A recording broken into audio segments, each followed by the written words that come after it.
Yeah, I like hiking. I do quite a bit of that, and we go 3 to 4 miles a day.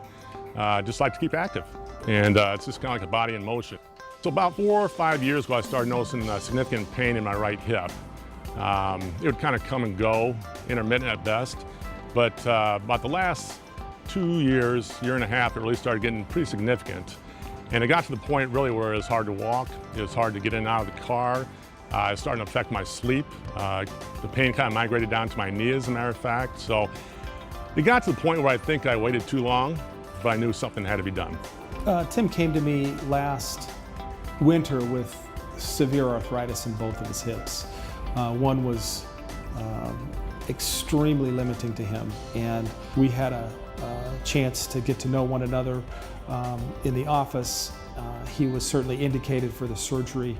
And he took initial x-rays and determined, I was bone on bone, and he highly suggested total joint replacement. So the ORA Total Joint Program at Crow Valley actually started in 2015, and we have been increasing our number of total joints each year. Our mission at Crow Valley is to provide the best outpatient surgery experience for every patient that walks through the door. Patients are discerning consumers. They understand today that they can have an experience, that they're able to go home quickly. They prefer to be home quickly in healing and taking care of themselves with their caregivers. We help them through the entire care continuum, so it starts the minute they're scheduled for surgery. We're instructing them about what to expect. Our patients have one point of contact. That person is our total joint care coordinator. He meets with the patient face to face, the patient and the patient's caregiver. And that session alone is about an hour of instructions about expectations. And then on the day of admission, they have the same nurse from admission to discharge.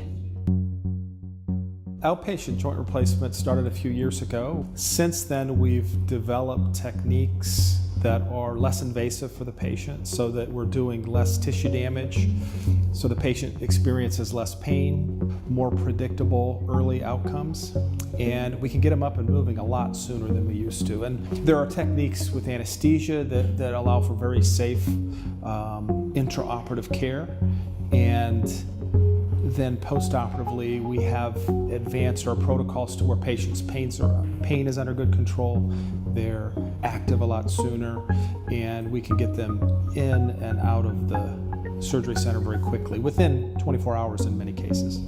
There's really no downtime. We're not hospitalizing patients for periods of time, so that we're providing the most important parts of care in a shorter amount of time.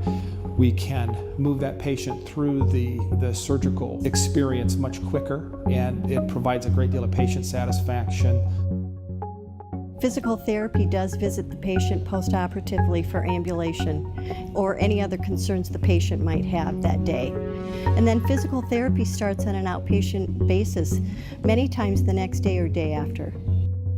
We get so many comments about the food, which is ordered by the patient through a local restaurant and then catered to them. What we're very proud of is the fact that we're able, based on our size, to provide one-on-one nursing, which patients completely appreciate. The thing about Crow Valley that was so noticeable was just the fact that it's going to be outpatient surgery. I was released within 23 hours after surgery. There's such a less chance of getting some kind of infection in a facility like that. Your costs are down because it's such a short stay, and you have this individual attention given to you. So these far and wide just outweigh anything that you'd get in a hospital stay. Tim has exceeded how somebody can go through a major procedure like a hip replacement and really not miss a beat. I just couldn't be prouder of his outcome.